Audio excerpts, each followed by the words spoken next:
satellite takes its position in orbit, 22,300 miles above the equator, and is now ready to begin its job of relaying long-distance calls between points on opposite sides of the continent. It's the latest milestone in a constantly expanding technology that began when Alexander Graham Bell first displayed his invention in 1876 at the Centennial Exhibition in Philadelphia.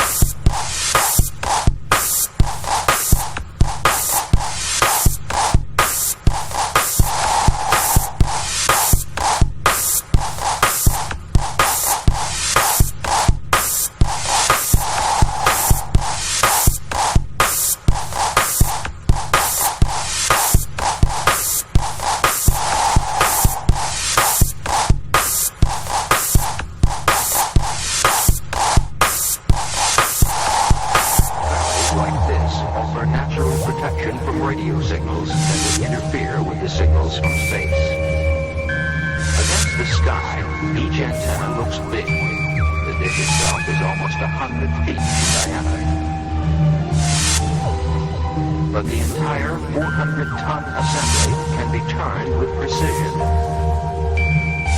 More than 150 tons can tilt up and down to achieve a precise alignment between the satellite and the Earth station.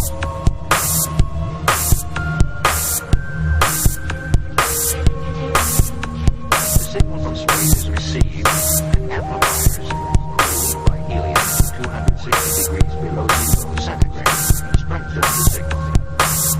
This specialized equipment converts the signal, so it is now ready to be received by the terrestrial networks.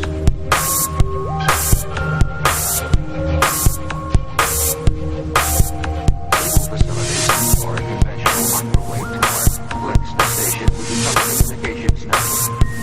To make a call that passes through this system, it's handled the same as any other call.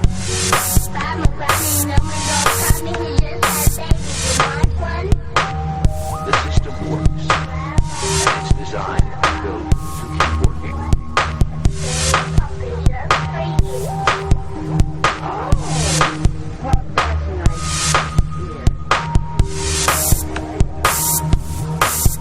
There will be 2 active satellites, and a third one for backup in the event of an emergency, and for use from the path of the sun. Its powerful radio noises crosses the path of the other satellites. There's a standby antenna at each Earth station, and another satellite will be launched from Cape Canaveral should the need arise. It's a thoroughly reliable system, actually at its beginning here at Bell Labs, Crawfordville, New Jersey. In 1960, signals were received here after bouncing off a huge reflecting balloon in space. Called Project X, it was the first time a long-distance ball was launched through space. In 1962 and 1963, signals were received by this horn from our Telstar satellites. They were the first satellites to pick up a signal, amplify it, and transmit it back to Earth at a different frequency. Since those early days, satellite systems of many nations have taken their positions 22,300 miles above the equator. Experts suggest that by 1985, orbital crowding may become a problem.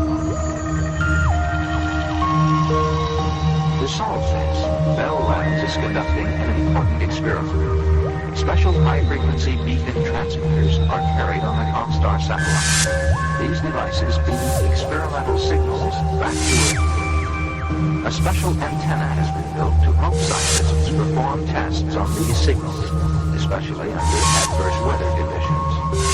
At higher frequencies, more communications channels can be used than on lower frequencies. But higher frequencies are affected by weather, and scientists at Bell Labs will try to determine to what extent communications may be impaired over extended periods of time. Antennas of today receive signals from only one satellite. The Bell Labs antenna has been designed to receive signals from more than one satellite. The experiment is expected to yield data essential to develop multi-satellite receiving and transmitting antennas for Earth stations.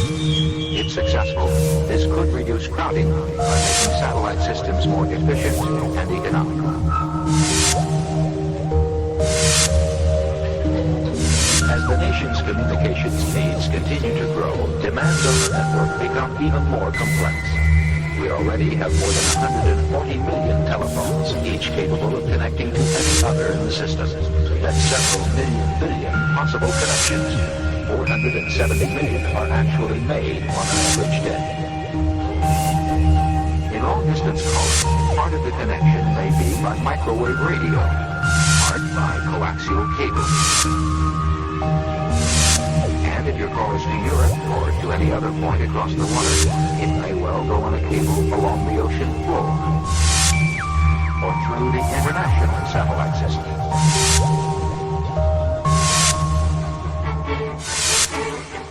The network is something like a complex brain, making many decisions as the call proceeds, bypassing points where there are equipment problems, bypassing routes that are busy, to make the most direct available connection between your phone and the other one. Switching has come a long way since the days of Hello Central. Electromechanical switches have been in use for many years, and they can make all the connections for a transcontinental call in the few seconds it takes your call to go through. But even minute reductions in the time it takes to make the connection will result in greater efficiency for the system.